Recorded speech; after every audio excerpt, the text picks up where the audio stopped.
الحمد لله رب العالمين والصلاة والسلام على سيدنا المرسلين أما بعد فأعوذ بالله من الشيطان الرجيم بسم الله الرحمن الرحيم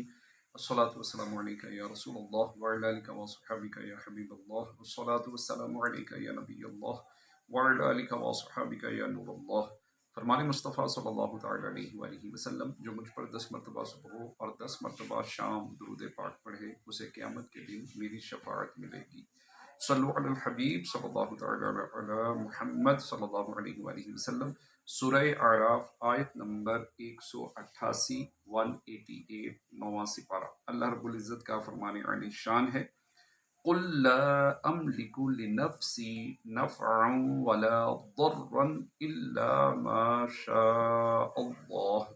تم فرماؤ میں اپنی جان کے بھلے برے کا خود مختار نہیں مگر جو اللہ چاہے۔ وَلَوْ كُنْتُ أَعْلَمُ الْغَيْبَ لَاسْتَكْثَرْتُ مِنَ الْخَيْرِ، اور اگر میں غیب جان لیا کرتا تو یوں ہوتا کہ میں نے بہت بھلائی جمع کر لی۔ وَمَا مَسَّنِيَ السُّوءُ، اور مجھے کوئی برائی نہ پہنچی۔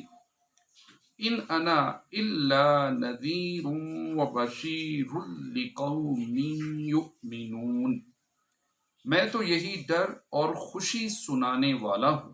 انہیں جو ایمان رکھتے ہیں۔ آیت کا خلاصہ کلام یہ ہے کہ اس آیت میں حضور اقدس صلی اللہ تعالی علیہ وآلہ وسلم کو کمال درجے کی عاجزی، عظمت الہی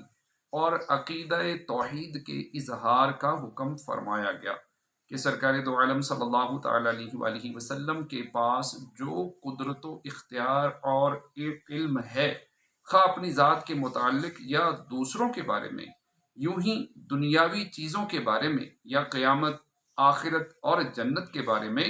وہ تمام کا تمام اللہ تعالی کی عطا سے ہے۔ لہٰذا حضور اقدس صلی اللہ تعالی علیہ وآلہ وسلم کا اولین و آخرین سے افضل ہونا، دنیا و آخرت کے امور میں تصرف فرمانا،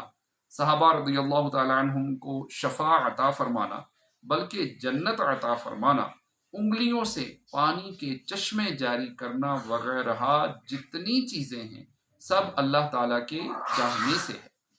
اس آیت مبارکہ میں علم غیب کے بارے میں جو آپ کو فرمایا گیا کہ آپ فرما دیں کہ میرے پاس علم غیب نہیں ہے، اس سے مراد ذاتی علم ہے کہ اللہ تعالیٰ نے آپ کو علم غیب عطا فرمایا ہے، یعنی آپ کے پاس جو علم ہے وہ عطائی ہے۔ اور قرآن پاک کی یہ آیت اس باب میں شاہد ہے کہ اللہ رب العزت کا فرمان علی شان ہے، جو کہ 29ویں سپارے سورہ جن میں آیات 26 اور 27 میں ہے کہ عالم الغیب فلا یظہر علی غیبہ احدا الا من ارتضی من رسول، غیب کا جاننے والا اپنے غیب پر کسی کو مکمل اطلاع نہیں دیتا سوائے اپنے پسندیدہ رسولوں کے۔ اور یہ ہم جانتے ہیں کہ اللہ رب العزت کے پسندیدہ رسولوں میں جو سب سے زیادہ پسندیدہ ہیں وہ ہمارے پیارے آقا صلی اللہ تعالی علیہ وآلہ وسلم ہیں۔